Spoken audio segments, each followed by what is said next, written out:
A cylindrical cavity of diameter A exists inside a cylinder of diameter 2A, right? As shown in the figure. Both the cylinders of the cavity are infinitely long. This is basically a cylinder, right?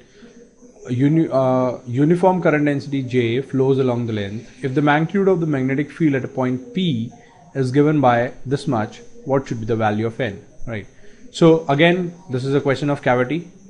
So for cavity, what we do is we fill it by plus J and minus J respectively, right? If we fill it by plus J, there will be a complete filled cavity, filled cylinder, right? Uniformly filled cylinder. If this is the radius is A, we have to find at P. So how do we find P? We use Ampere's circuital law.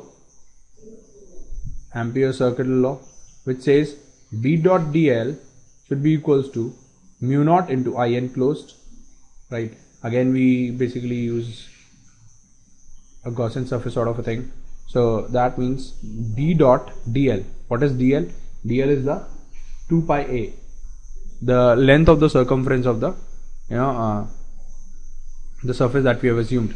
I enclosed will be equals to current density is J. That means J dot pi a square, right? This should be the current.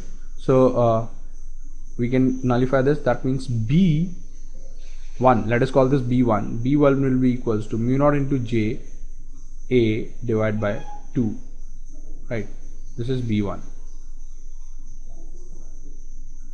Now if I talk about the cavity, now due to the cavity we have to, this is the cavity.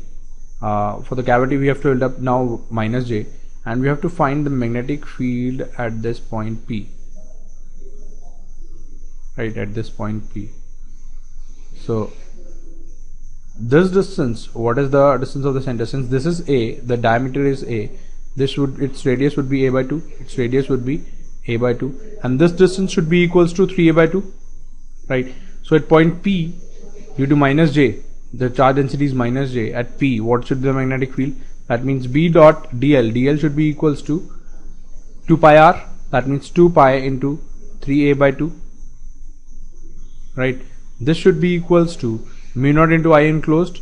I enclosed will be equals to minus J into pi of A by 2 whole square.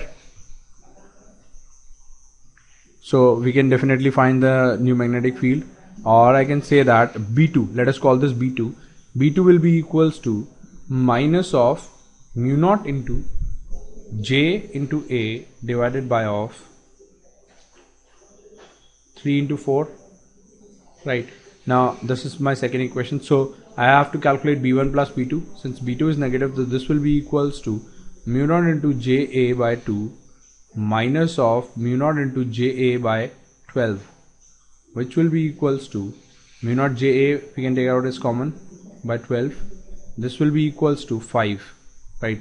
So that means the answer is N is equals to 5. So this was the answer. This is the answer. This was another easy question from the paper.